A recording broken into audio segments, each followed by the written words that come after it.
mesa es Tiempos violentos, representaciones de la violencia en la literatura para jóvenes. La mesa va a estar moderada por Alicia Serrano, que la voy a presentar brevemente. Alicia es licenciada y profesora en Ciencias de la Comunicación con orientación en procesos educativos por la Universidad de Buenos Aires y diplomada de Literatura Infantil y Juvenil por la Universidad de San Martín. Además está a cargo de la coordinación de materiales educativos del Ministerio de Educación de la Nación y es docente en las cátedras de narración oral y de literatura en profesorados de educación inicial y primaria de la Ciudad de Buenos Aires. Gracias, buenos días.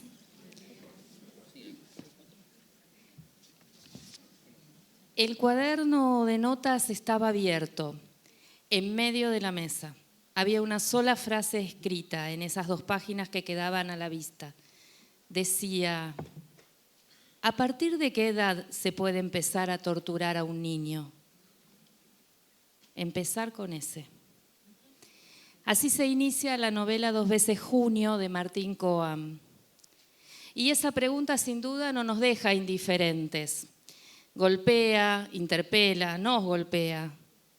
¿Y la falta de ortografía? También nos inquieta. Tiempos violentos, sin duda, los de la última dictadura militar a los que refiere la novela de Coam. Tiempos violentos también los de hoy, en que nos estuvimos preguntando mucho, sobre todo los educadores, por qué fue posible el asesinato de Fernando o la violación de una mujer y el asesinato de un niño ahora en Puerto Deseado. Pero el título de esta mesa podría estar ubicado en cualquier época de la humanidad, porque la violencia está ahí, lo abominable, lo indecible está ahí y aquí. Y en ese sentido, quizás, como la violencia está ahí, también está el arte para interpelarla, para desnaturalizarla, para incomodar. Entonces, la pregunta de esta mesa sería: ¿de qué manera la literatura representa la violencia? ¿Cómo pone en tensión ese complejo vínculo entre figuración literaria e historia, entre representación y experiencia, entre texto y mundo? ¿De qué manera las voces tejen pasado y presente? ¿Desde dónde cuentan lo que cuentan? ¿Qué es lo que impulsa para contar? Desde distintas perspectivas estas cuestiones aparecen tematizadas. La memoria, el olvido, las responsabilidades personales y sociales se resignifican y cobran sentido en las obras literarias que vamos a presentar hoy. De alguna manera, y trayendo a Eduardo Galeano, la ficción parece ser una mentira que dice la verdad. En esta mesa vamos a conversar a partir de un pequeño corpus literario, un corpus que podríamos tener en cualquiera de nuestras escuelas y que nos puede armar un recorrido de lectura. Y en ese corpus se aborda la violencia y distintos tipos de violencia, porque vale la pena distinguir, ¿no? Las violencias de los estados, como el Holocausto o la última dictadura militar, las violencias contra las mujeres, la violencia delictiva de los acosadores, pederastas, y esas distintas violencias de algún modo están aquí en este pequeño corpus literario. Y la idea es que esta sea una conversación y vamos a presentar a los autores que nos acompañan. Acá en el centro está Lidia Carreras, que nació en Rosario y vive allí todavía. Es directora de su propio instituto de inglés y divide las horas del día entre la escritura y la docencia. Durante años asistió a los talleres de Angélica Gorodischer. Luego de publicar cuentos para adultos, jóvenes y niños, en 2006 recibió el premio a la Delta por la novela Las cosas perdidas y en 2007 El al andar. En el sello Nube de Tinta publicó Nada es suficiente y Un infierno, que son las 2 novelas que vamos a presentar hoy. Aquí está Verónica Zucácer. Nació en 1968 y en su infancia le diagnosticaron hipoacusia bilateral severa profunda. Es periodista, editora y escritora. También escribió guiones para programas de televisión. Hace unos años se diplomó en logogenia, Así que además trabaja con niños sordos para que puedan desarrollar su competencia lingüística y así entender lo que leen. Ha publicado muchos libros, entre ellos Los nombres prestados, en el sello Nube de Tinta, que es la novela que vamos a presentar hoy. Y Esteban Valentino, que nació en Castelar en 1956 y es licenciado en Letras y profesor universitario, ha publicado más de 25 libros en el campo de la literatura infantil y juvenil. Obtuvo numerosos premios, entre ellos el Amnesty Internacional Argentina en 1995. Y en el 2000, la Fundación El Libro consideró a Todos los soles mienten como uno de los 3 mejores libros del año. Fueron destacados de Alija, Caperucita Roja 2, A veces la sombra, Un desierto lleno de gente, que es el libro sobre el que vamos a conversar hoy, y Perros de nadie. Y para empezar esta conversación, quizás una pregunta más general, que es ¿en qué tiempos violentos ocurren las historias que ustedes cuentan en sus novelas y en sus cuentos? ¿Y por qué? ¿Querés empezar, Verónica? Hola, buenos días. Antes que nada, un placer estar acá y compartiendo este momento. Yo crecí leyendo sobre la Shoah, el Holocausto, principalmente porque tengo una familia muy chiquita y siempre me preguntaba por qué los compañeros en mi escuela tenían familias grandes con hermanos de abuelos y primos lejanos y la mía se terminaban los abuelos. Y además por esa condición de judía de leer sobre la Shoah y tener de alguna manera la certeza de que se hubiese vivido en Europa en esa época, o hubiese logrado ocultarme muy bien, o si hubiese podido escapar antes de que cerraran todas las fronteras, posiblemente me hubieran matado. Entonces, crecer con esa sensación de por qué me matarían a mí, que no hice nada, por qué mataron a tantos millones de personas que estaban en sus casas teniendo sus vidas, siendo los chicos yendo a las escuelas, los adultos trabajando, solo por una condición religiosa que ni siquiera todos ejercían, compartían o les interesaba. La verdad es que no sé si alguno recuerda, pero en la Feria del Libro, cuando se hacía en el Centro Municipal de Exposiciones, había un stand muy chiquito de algún centro, creo que centro judío latinoamericano, algo que vendía unos cuadernillos y los títulos eran Los niños del Holocausto, las mujeres que lucharon en los campos de concentración. Y yo los iba juntando con 10, 12 años, iba comprando esos libros, así que es un tema que realmente estuvo en mí siempre hasta que me animé a escribirlo.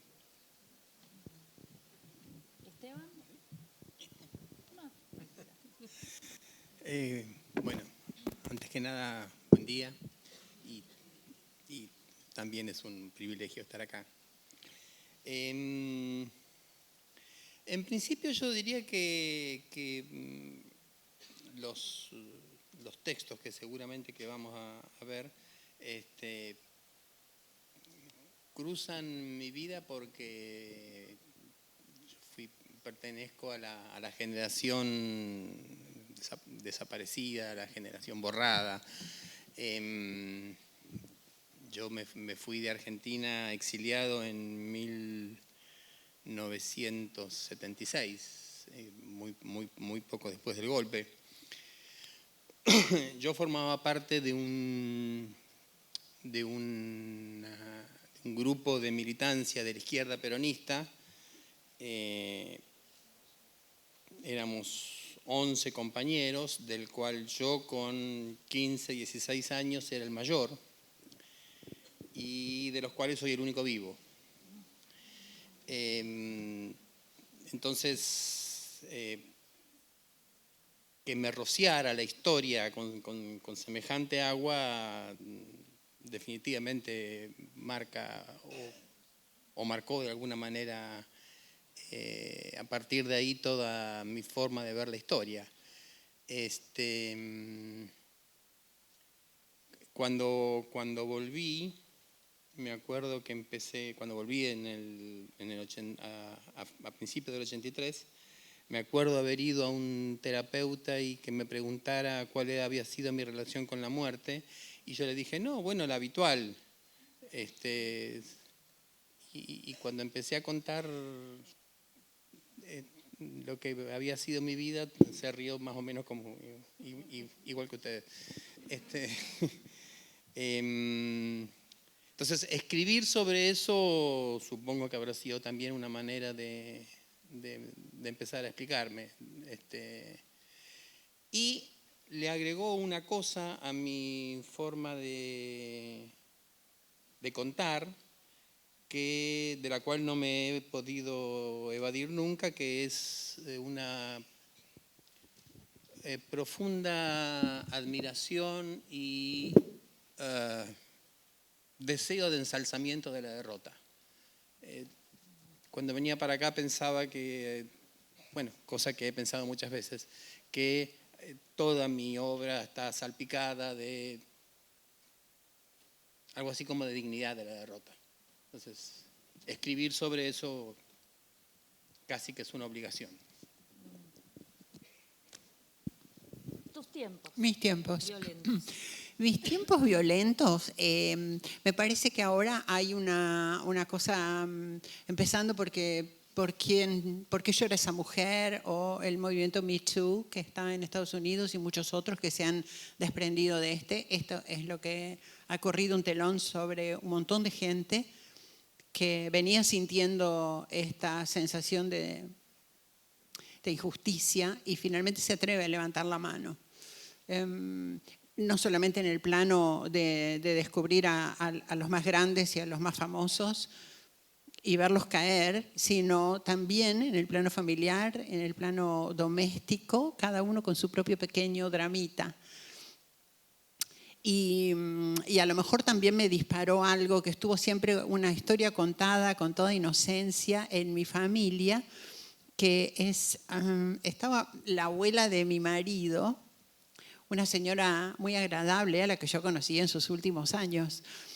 Cuando su papá cayó en un problema financiero, más financiero que económico creo que fue, pero necesitó ayuda, entonces recurrió a un amigo que era viudo, pero que tenía soporte, tenía espaldas para seguir, para ayudarlo. Y entonces él buscaba casarse de nuevo, así que lo invitó a casa y le mostró a sus 5 hijas, tenía pobre hombre. Pobre señor, tenía 5 hijas y ningún hijo. 5 niñas casaderas. Y les explicó que iba a venir un señor con muchas posibilidades y que era un hombre decente y que era amigo de él y que podía sacarlos del problema en que estaban. Y las chicas se vistieron lo más bonitas que pudieron porque todas querían, todas se candidateaban. El señor eligió a la más chica, que de todas maneras tenía 15 años y para la época en que les estoy contando esto tampoco era un gran escándalo, Y la unión se llevó a cabo y la situación se mejoró y todos estuvieron felices. La señora terminó sus días con este señor. Nunca fue ningún problema. El señor era verdaderamente decente. Nadie sintió que la dignidad era menoscabada. No hubo deshonra en la familia. Y así quedó. Ella siempre dijo, era un muy buen hombre, todo un caballero. Entonces eso, que al principio se contaba con cierto respeto y cierta mesura y después se contaba con risa y con alguna burla también, me fue llevando a decir, pero ¿de dónde venimos?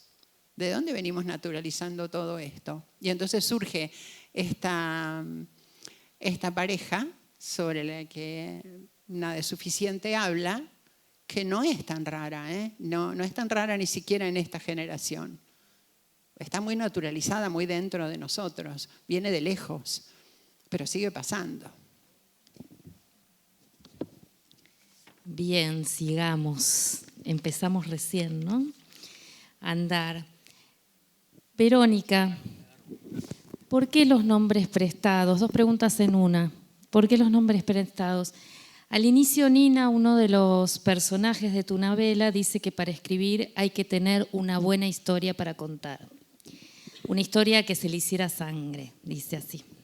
Al final del libro, en Apuntes sobre los nombres prestados, vos como escritora te haces la pregunta de ¿para qué escribir una novela sobre el Holocausto? ¿Para qué escribirla entonces? ¿En qué sentido la ficción sirve para recordar? Bien, voy a cambiar el orden de lo que voy contando. Durante muchos años fui guardando información sobre la Shoah y entrevisté a un par de sobrevivientes, me encontré con esa famosa monja judía, que era una madre superiora, que había nacido en una familia judía, que se había hecho monja y mantenía su nombre original. Y era muy fuerte, porque era como encontrarse con un sacerdote y que se llamara Moishe Rabinovich. Entonces ese personaje me quedó, tengo que hacer algo con ese personaje. Pero el problema de la Shoah es que hay muchos libros, por suerte, hay muchos libros escritos, y están escritos por los sobrevivientes. Sin embargo, de acá a unos años ya no van a quedar sobrevivientes que, más allá de haber escrito sus libros, puedan seguir contando qué fue lo que vivieron. O sea, si en este momento alguien me preguntara, quiero saber algo sobre la Shoah, ahora siempre le diría, lea Primo Levi. Primero y principal, lean la obra de Primo Levi. ¿Por qué él? Porque por su personalidad, porque era científico, porque tenía una formación universitaria en ciencias, observó objetivamente qué era lo que pasaba a su alrededor sin involucrar tanto sus propios sentimientos. Por eso yo no tenía permiso para escribir sobre la Shoah, porque soy una nena de clase media, muy cuidada, que no tuvo problemas, que la verdad que nunca tuve, más allá de que en la escuela pública siempre, en mi época, en los 70, 80, siempre era la única chica judía del grupo, nadie hacía ninguna diferencia conmigo, no tuve problemas de discriminación. Entonces, ¿cómo me iba a animar yo a escribir sobre la matanza más terrible del siglo XX? Pero visitando escuelas por otros libros, por un cuento que es La memoria de todos, que también trata el tema de la Shoah muy por encima en relación al atentado a la AMIA, los chicos, sobre todo chicos de cuarto, quinto año de secundario, empezaban a preguntar qué había pasado en la Segunda Guerra. Yo les preguntaba, ¿ustedes conocen un poco el tema del Holocausto? Y no sabían. O sea, era algo que pasaba era algo de películas.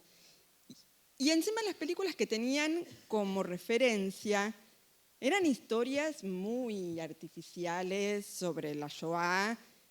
Por ejemplo, no voy a dar títulos acá en medio de libros, no sabemos qué editorial tiene cada uno. Pero son historias en donde el morbo o la ficción supera ampliamente la realidad.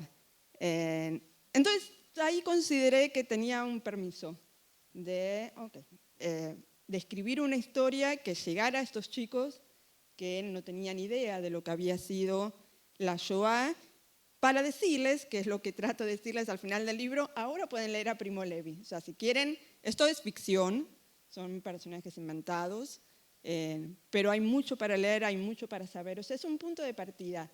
Creo que los que escribimos literatura infantil y juvenil, sabemos que nuestras obras son de iniciación en el amor, iniciación en la vida adulta, iniciación en la violencia, todos los temas que van a afrontar como adultos. Entonces, de alguna manera, es como abrir una puerta a un tema para que se mantenga en movimiento. Lo que yo quería contar principalmente, y también tiene mucha influencia de lo que leí de Primo Levi, era, todos estamos muy seguros de la violencia del ejército alemán y de los nazis. No hay ningún punto de discusión sobre esa violencia.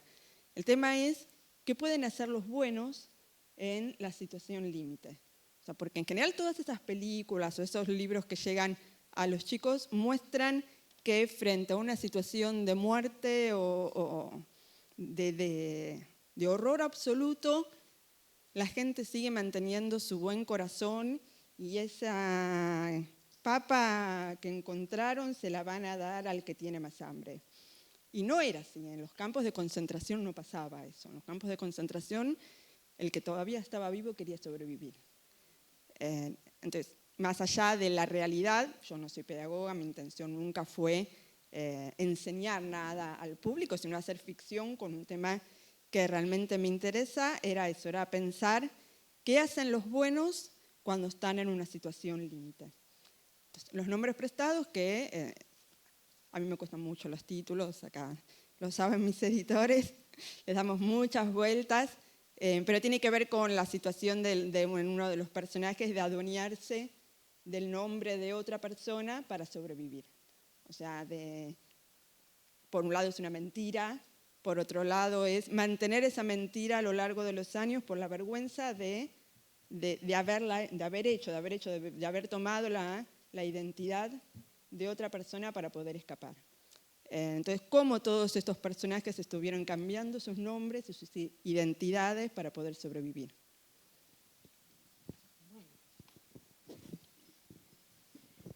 Pensaba, ¿no?, en la dignidad, ¿no?, de la que mencionabas, Esteban.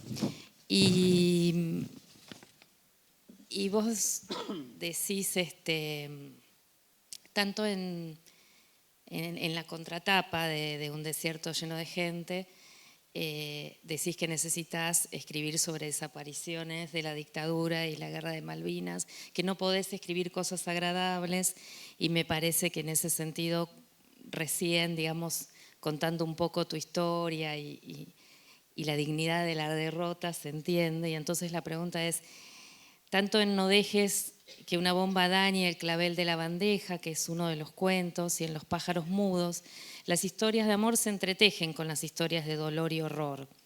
Y en ese juego de opuestos, el horror es más horror cuando convive con la poética del amor. ¿Por qué contaste de esa manera?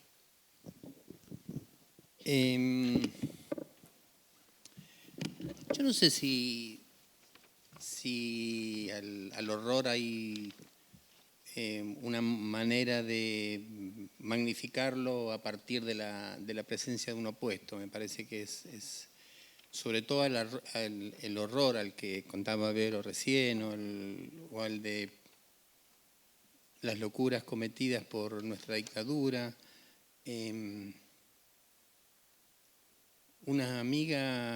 Una querida amiga cordobesa que vivió conmigo en México, un día abrió la puerta de la heladera y se encontró a su hijo adentro. Entonces, multiplicar eso, no sé si hay manera de hacerlo. Creo que tenemos los que repudiamos semejantes extremos, a los que llega un tipo, ¿no? Porque el que hace eso es alguien como nosotros. Y eso es lo que lo vuelve todavía más siniestro. Los que decidimos enfrentar de cualquier manera semejante locura o a otros niveles de violencia un poco menos aterradores, tenemos una especie como de obligación de oponer alguna cosa para darle de alguna manera a la historia un mensaje que tenga que ver con lo que los humanos podemos llegar a pergeñar desde el otro lugar de la vida. Y me parece que la fuerza más eficaz que tenemos a mano es precisamente esta. Es decir, frente a esta locura, e incluso en el medio de la locura, podemos crear algo que se le oponga a esta oscuridad, aunque el resultado sea la derrota. Siempre es relativa, ¿no? Yo pensaba en en la canción de Teresa,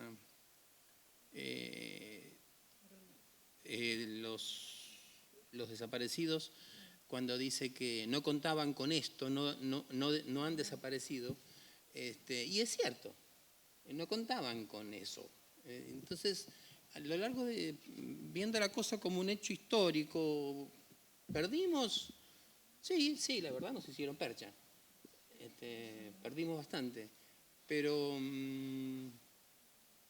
a la vez no contaban con eso. Y la historia es larga y entonces ahí están los libros que cuentan eso que pasó y que siguen hablando de historias de amor y que en el medio del medio de la derrota dos pibes se pueden amar, aunque les cueste la vida a ambos. Quedaríamos todo el día, ¿no? Lidia, vos escribiste 2 novelas, Nada es suficiente y Un infierno, y en los 2 casos, aunque abordan temáticas muy distintas, la voz del narrador siempre es relevada por otras voces, ¿no?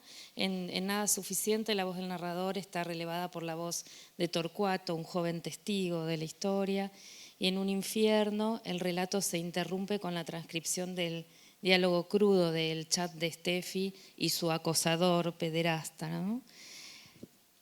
¿Por qué elegiste esos modos del contar? En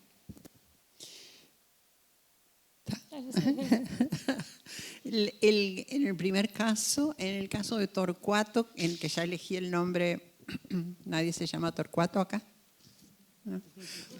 Bueno, pero bueno, el nombre da lugar, ¿no es cierto? Da lugar. Es un chico que es perdedor en el primer, entra perdiendo, sí. La dignidad de la derrota. Sí, ahí estamos, sí, de que la pelee, sí. Pero bueno, está pintado de esa manera. Y a mí me gustan los perdedores, me enamoro de mis personajes que empiezan desde abajo y la tienen que remar. Y me gustó porque este chico mira lo que está pasando, entiende mejor que los padres lo que está pasando, mejor que el resto de todos los demás. Lo entiende, mira, no tiene ninguna voluntad, no tiene fuerza, no tiene la intención, sí, tiene la intención, pero no se anima. Le falta un poquito de bravura para modificar la situación. Está enamorado de la más linda, pero la más linda no mira para el lado de él, está fuera de su radar. Así que a él le encargué durante casi toda la novela la función de estar mirando y contando lo que va pasando. Él es el narrador, él es el que ve lo que le pasa a esa chica. La madre no entiende, la madre cree que es un ataque de rebeldía, los maestros se enojan, los de afuera tratan de acercarle algún consejo, las amigas la critican, pero él se da cuenta de lo que está pasando. Hasta que, bueno, hay una chufa así de valentía y es capaz del rescate. En el segundo caso, en el chateo, lo que yo trato de hacer, porque el narrador es el que se encarga de decir desde el principio qué es lo que está pasando, así que en ningún momento el lector se queda perdido, sabe de lo que va la historia desde el principio. Pero el chateo es el que es como una pequeña ventana que yo le dejo al lector para que vaya viendo de a ratos, no todo el tiempo, lo que está pasando con esa chica. Desde dónde la están atrapando, hacia dónde va, con toda su inocencia, ella sola va caminando y tecleando y jugándose la vida en eso, sin saber qué es lo que le pasa. Es una novela que me costó un montón escribirla, me costó un montón porque tuve que poner el cuerpo en eso, tuve que meterme yo en algunos chats para ver cómo era, hasta que me avisaron que me retirara porque no era, es una buena cosa, no estaba bien y me podía traer problemas. Pero bueno, eso es lo que ocurre en los chateos inocentes de los chicos que se meten en charlas de 13 a 18, de 15 a 19, charlas de mayores, charlas de chicos que tocan el piano, chats de chicos que hacen esto, que tal. Hay centenares en cualquier idioma. Y esta chica se mete nada más tontamente a hacer una cosa así. Entonces, desde ese lugar, desde el chateo, yo quiero que el lector sepa por dónde viene la cosa y hasta dónde se mete esta chica en una oscuridad total. Me parecieron que esos dos eran voces que me podían servir. Son recursos de escritores, nada más. No es magia esto. Nada, se buscan otras voces, se buscan otras formas, otros recursos y finalmente queda lo que a uno le cuadra mejor para llevar adelante la historia. Quédate con el micrófono, que vamos silvanando porque Dale. justamente también en las dos historias, en ese devenir narrativo, hay familiares, hay tíos, hay padres, y sin embargo las víctimas van como inexorables a su destino, ¿no? ¿Pensaste cuando escribías que esas novelas en algún sentido son como relatos de advertencia? ¿Viste a la vieja usanza de los cuentos tradicionales que nos advertían de algo, o de las leyendas urbanas actuales que cumplen esa función? Sí, son advertencias, pero la verdad es que yo tengo que decir que soy bastante mercenaria. Tengo una amiga mía, mi amiga, de toda la vida. Ella trabaja en cárceles desde hace 20 años, trabaja mucho, es una profesional que está dedicada a eso. Viaja, visita, conmueve, ha escrito un par de libros. Y ella me dice, yo te puedo hacer una charla, una pequeña conferencia, te puedo dar un espacio en la radio que tenemos con las chicas de la cárcel para que vos les hables, les digas. No, mi discurso, la verdad, es que no va para eso.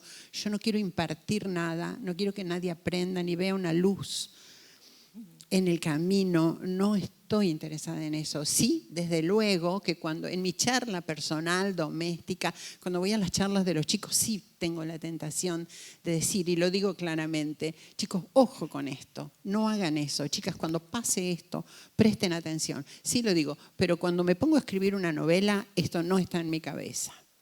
No quiero echar luz sobre ningún tipo de conflicto. Lo que quiero es que el conflicto sea hondo, sea profundo, que conmocione. Quiero que el lector quede enganchado. Eso es lo único que me interesa. Así que, no. Bueno, pero echas luz. Sí, finalmente yo sé que es esa, pero mi intención, sí, no lo es, claro. Sí, está. Esteban, en Los pájaros mudos hay un instante en que el sonido de la historia se corta, se silencia. Cuando Lucía dice, Gastón, se callaron los pájaros. ¿Cómo escuchar esa advertencia siendo un pibito? ¿Cómo no seguir caminando hacia la tragedia?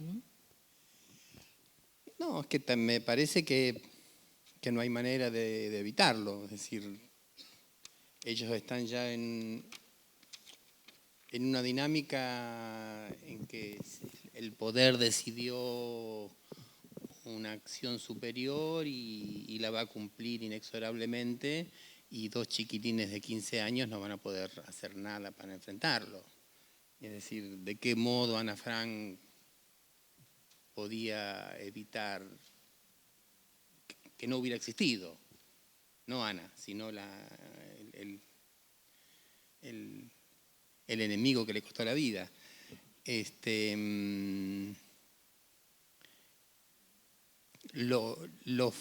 Lo maravilloso y lo irreal a la vez sería que los seres humanos encontremos alguna vez mecanismos que impidan la reproducción, y esto yo no sé si es demasiado posible. Yo estaba pensando, cuando la escuchaba recién a Vero, que hablaba de su pertenencia a un grupo religioso. Cuando yo estudié hace muchos años alemán, me acuerdo que, no me acuerdo gran cosa de alemán, así que no me pidan que hable, pero me acuerdo que en una de las lecciones se trataba de explicar qué eran los opuestos.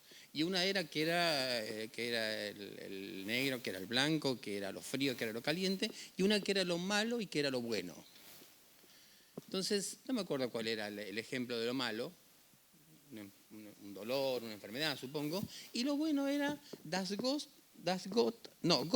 is das good. Dios es lo bueno. Entonces, bueno, pareciera como el epígono de lo bueno, ¿no? Está ahí, es esto, es la definición de la bondad. Sin embargo, un tipo que en nombre de Dios mató a 3.000 y pico de estadounidenses porque pensaban distinto.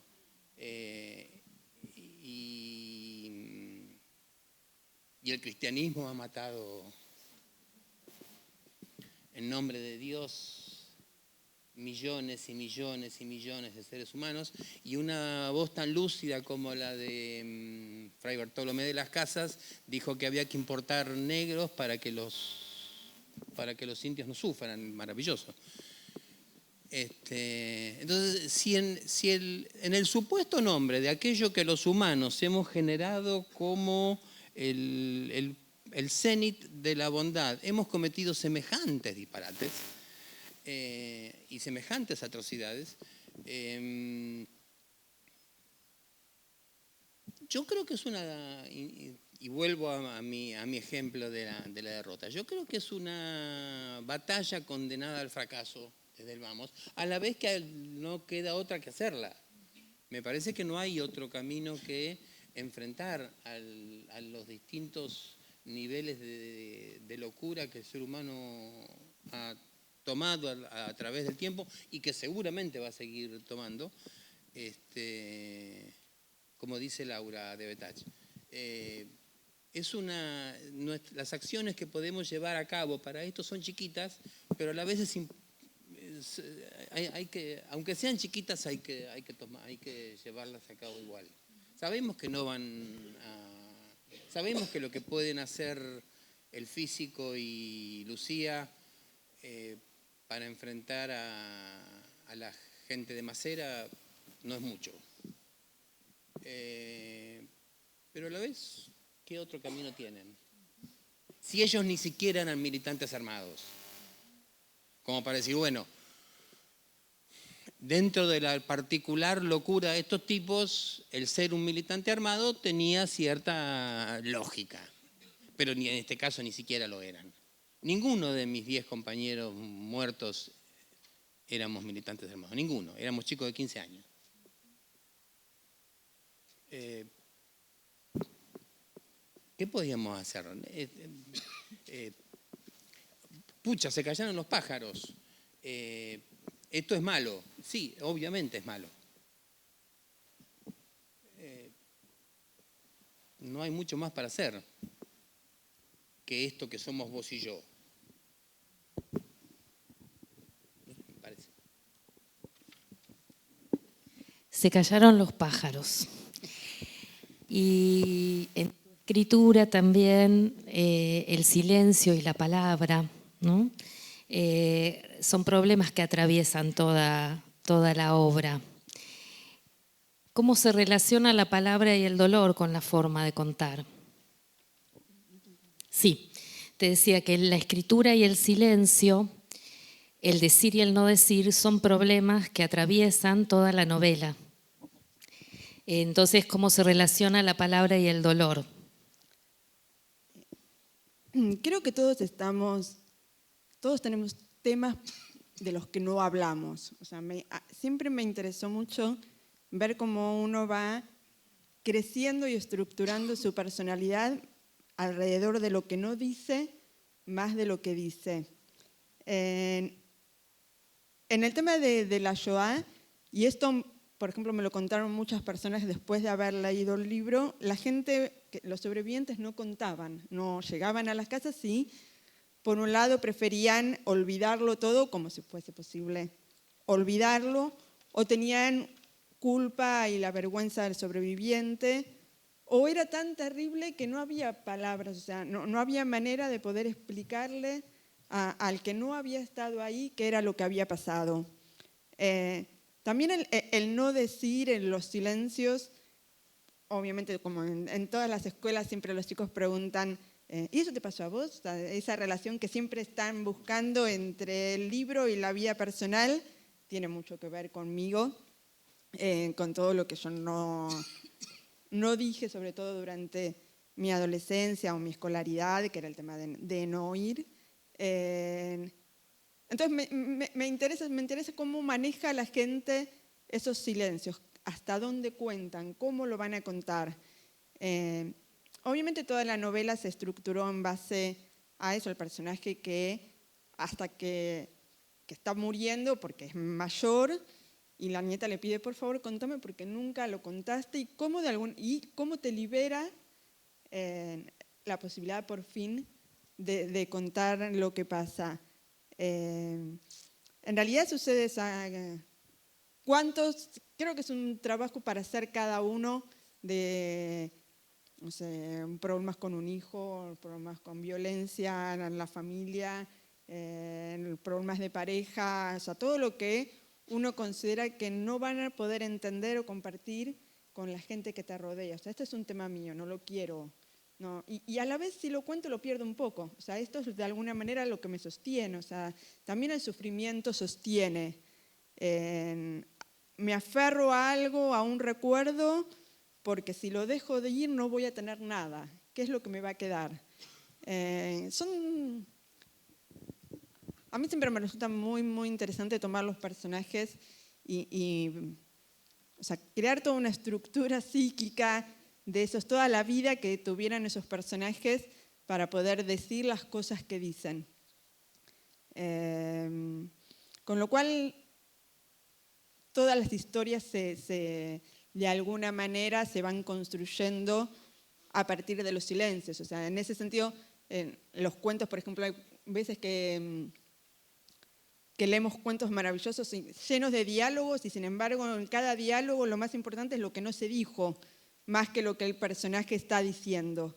O sea, ¿qué es lo que hay detrás de eso?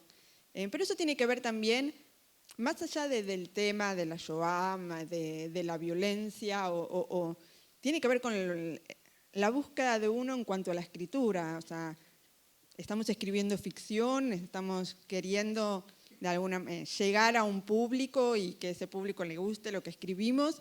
Entonces también hay mucho de poner de uno, ¿qué hago con la escritura? ¿Cómo cuento esta historia?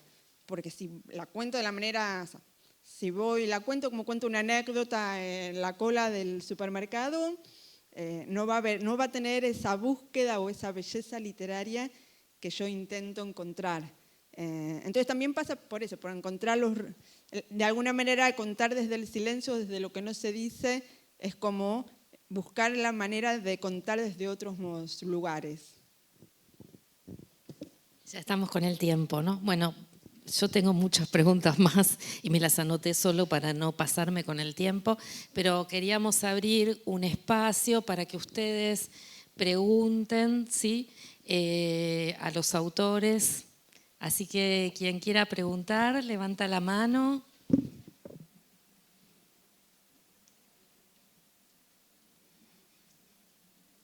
Sí.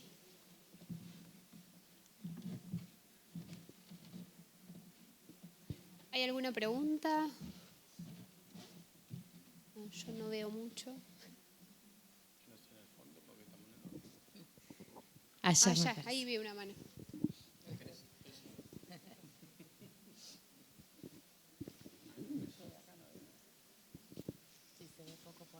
Buenos días y muchas gracias.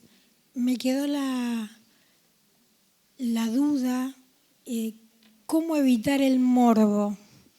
Estamos influidos con esa palabra desde lo visual.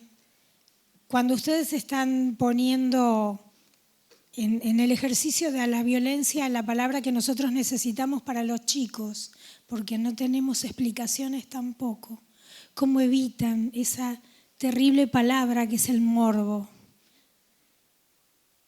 El ejemplo lo doy en las series, ¿no?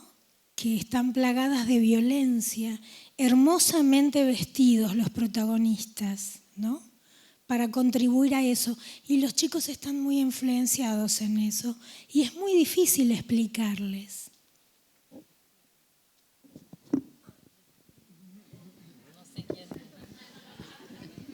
No sé.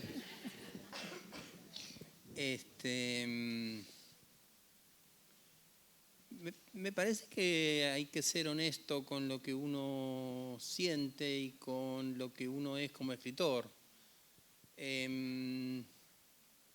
Todos sabemos, los que nos dedicamos a esto, que hay formas y formas de contar y que es factible poner el acento en determinadas circunstancias que tienen que ver con el hecho narrado, que le van a agregar, digamos, repercusión, por darle una palabra, a esto que estamos narrando, y que por lo tanto es probable que incluso que en términos de marketing sea más redituable ponerlo. Me parece que ahí está la honestidad del que escribe. Es probable que lo que para algunos sea morbo, para el que narra sea simplemente la plasmación de la circunstancia vivida y entonces no lo viva como tal. O es probable que sí lo viva como tal y lo haga conscientemente. No lo sé, me parece que en el fondo de esto está la honestidad intelectual de cada uno de los que escribe. Y que lo que cuente de una u otra manera sea en realidad el resultado de lo que le pasa por el alma y no de alguna reflexión marketinera, me parece. Breve lo mío. Estoy muy de acuerdo con vos. Yo, sin embargo, no puedo evitar prestarle mucha atención al mercado al que mi libro va a ir. Así que hay algunas páginas, si no el libro completo, pero hay algunas páginas que yo se las doy a leer a un par de nietos míos, especialmente una, y le pido su opinión. Entonces ella es muy... No digo severa, ella es honesta, es sincera. Me dice, esto no lo pongas acá, boluda, no va acá, va acá. Acá. Entonces ella me va corrigiendo algunas cosas y dijo, esto es mucho, esto no se entiende. Y también me fijo mucho que antes de llegar al público, que es mi nieta, va a pasar por las manos de un maestro o de una profesora. Entonces yo digo, este nivel de explicación, esta crudeza, ¿va a pasar el filtro? ¿Cómo lo va a recibir una persona madura, adulta, que además tiene que reunirse con un equipo y decidir sobre esto? Así que todos esos son factores que me pasan por la cabeza. Sí, por todos esos filtros hago yo pasar algunas escenas antes de tirársela a mi editora, que luego se encargará del resto. Yo creo que hay dos temas en relación. Por un lado, en la escritura creo que uno sabe hasta dónde debe contar. O sea, si estamos hablando, no sé, de un muerto, podemos hablar, contar, dónde determinamos de escribir esa oración, si necesitamos mostrar el cuerpo o si podemos sugerir qué fue lo que pasó. Pero por otro lado, el morbo en la vida real tiene mucho que ver también con la curiosidad, con algo que no conocemos, verlo. Y no sé tampoco si es bueno frenar ahí a alguien que quiere ver al muerto en la calle. O sea, ok, andá, míralo, pero entendé que era una persona, que lo que está pasando, o sea, si uno acompaña la situación, si la entiende. Ahora, creo que todos, pero todos acá los presentes hemos visto en nuestros celulares situaciones morbosas, violentas, de peleas, en donde encima el video va en loop y termina y se repite.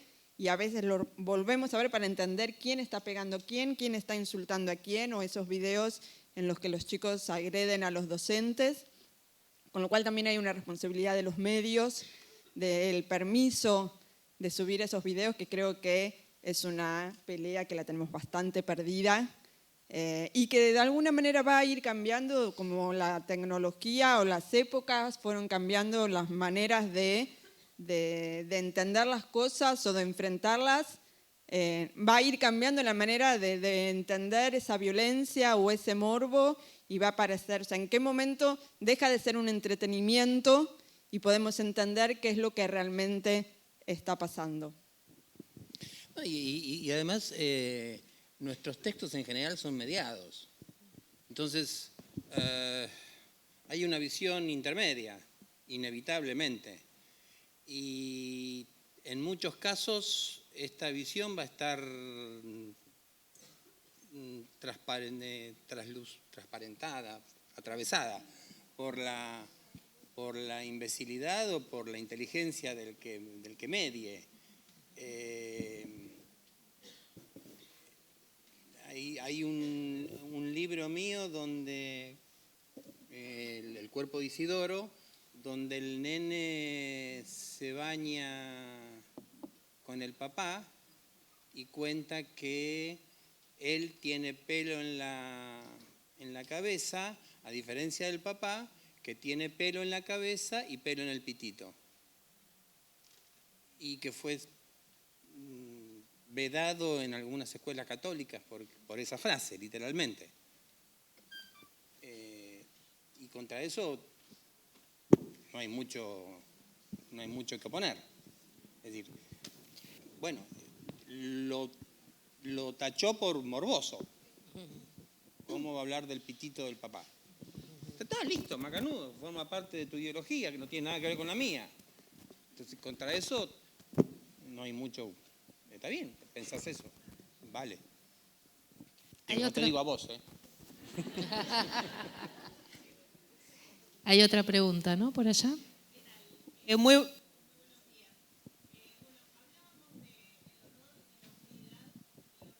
Y la oscuridad van a ser siempre horror y oscuridad.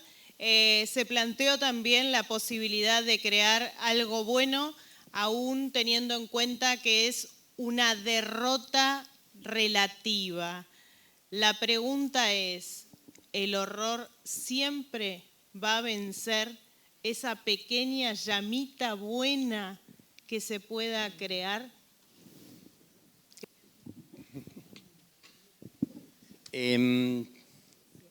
Yo diría que hasta la forma en que planteas la pregunta tiene algo que ver con eso. El horror va a vencer esa chamita. Y la historia de la humanidad no nos hace ser, a menos a mí, no me hace ser muy optimista. Lo cual me parece, insisto, hay una frase de Gandalf en la Comunidad del Anillo que a mí siempre me pareció muy bella cuando dice, los seres humanos tenemos que hacer lo que nos toca en el tiempo que nos toca. Y me parece que no hay mucho más que eso. Y si conseguimos hacer eso va a estar muy bien.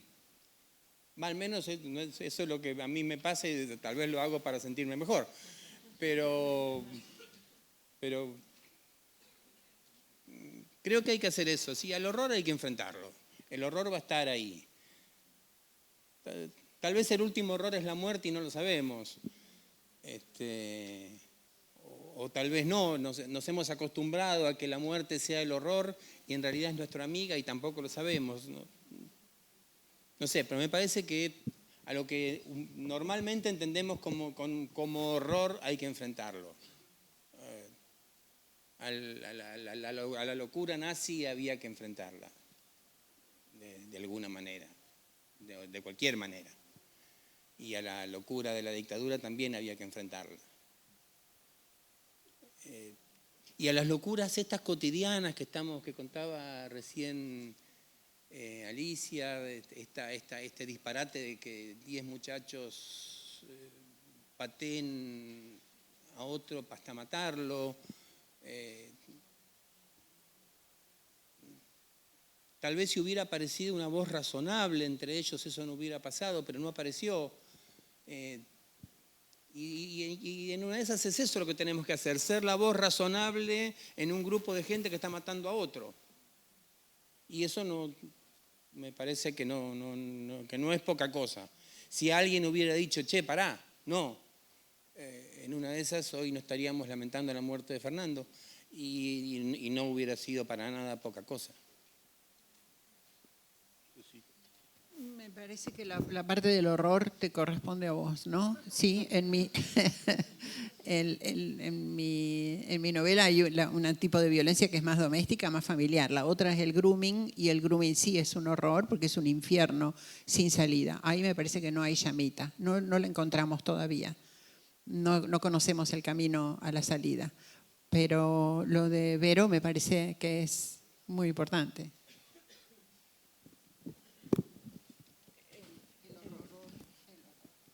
La pregunta era si frente al horror, digamos, esas llamitas, claro, esas llamitas pueden vencer en algún sentido. Yo creo que a lo largo del siglo XX y ahora lo que llevamos del XXI,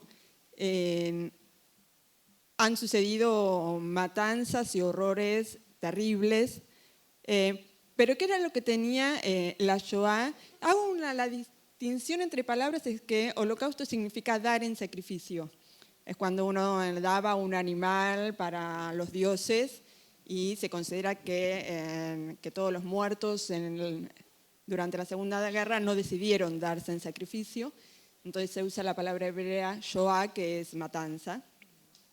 Lo que tuvo la diferencia de diferente la Shoah a otras matanzas del mismo siglo, como que sucedieron en África con los armenios, o sea, con enormes grupos en donde hubo miles o millones de muertos. En ese momento es que la Shoah fue una fábrica de muerte, o sea, nunca en ningún otro momento de la historia se organizó de una manera tan precisa, tan bien organizada y tan burocrática el asesinato de seres humanos y a la vez la manera en que se podían aprovechar esos seres humanos para otros motivos. O sea, todos saben, sobre todo por las películas, el hecho de que, bueno, los bienes en primer lugar, o sea, las casas que quedaron vacías fueron vendidas, el arte que aparece en los cuadros que aparecen en museos de todo el mundo que pertenecían a familias judías.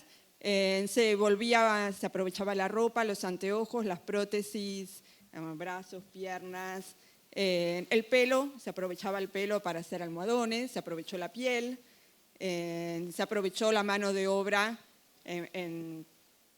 como en forma gratuita y a la vez se usaron diferentes grupos humanos para experimentación médica, hubo toda una organización en donde a cada uno de estos grupos alemanes les servía para algo esta gente que iba a morir y se la llevaba y la usaba. Eso no, quizás en la dictadura con la apropiación de los bebés también hubo una organización similar, pero en otras matanzas fueron la muerte.